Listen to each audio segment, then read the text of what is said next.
आजची ही जी स्टोरी आहे ही बर्फी नामक डॉग बाबतीत आहे, जी जन्मली रस्त्यावरती पण राज्य करते ती अंकुर येळीकर यांच्या कुटुंबाच्या हृदयावरती. अनेक वर्षापासून अंकुर येळीकर आणि त्यांचं जे कुटुंब आहे ते रस्त्यावरच्या भटक्या प्राण्यांकरिता काम करतं आणि सोशल वर्कही करतं. त्यामुळेच त्याची आणि माझी मैत्री आणि ओळख झाली. मला 21 डिसेंबर 2024ला त्यांनी मेसेज केला की 3 डिसेंबर 2024पासून 2 वर्षांपर्यंत कामगाराला कर्मचाऱ्याला सांगितलेलं आहे.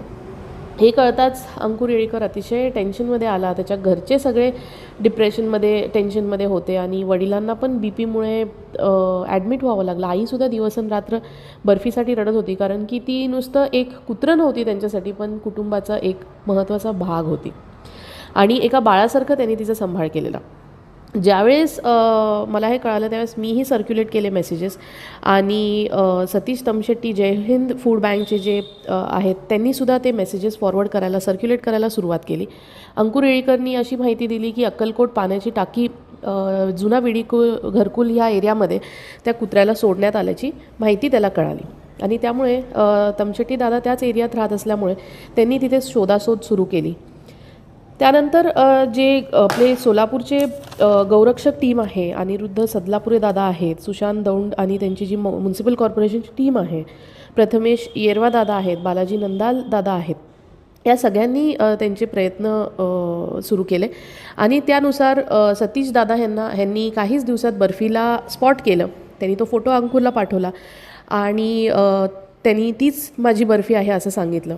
हे कळताच त्या बर्फीला पकडण्यासाठी भरपूर जणांनी प्रयत्न केले, परंतु ती कुणाच्या हातात येत नव्हती, कारण ऑलरेडी तिच्यासोबत खूप जास्त ट्रॉमॅटिक इन्सिडेंट्स घडलेला होता आणि त्यामुळे ती कुणाच्या विश्वासात येत नव्हती.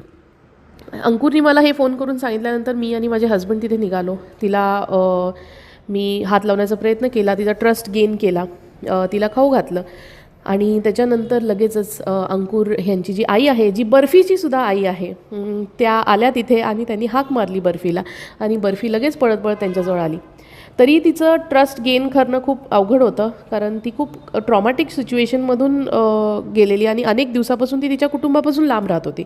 त्यामुळे तिला परत विश्वास गेन करणं अतिशय डिफिकल्ट होतं. तरी तिला मागून मी उचललं आणि कारमध्ये ठेवून दिलं आणि अशा पद्धतीने सतीश दादाचे जे एफर्ट्स आहेत, अंकुर येळीकरचे जे एफर्ट्स आहेत आणि त्याच्या कुटुंबाचे जे एफर्ट्स आहेत आणि सगळेच ज्यांनी मदत केली ह्याच्यामध्ये त्यांच्या एफर्ट्सला यश मिळालेलं आहे आणि अशा पद्धतीने एक हॅपी एंडिंग आपल्याला भेटलेली आहे. त्यामुळे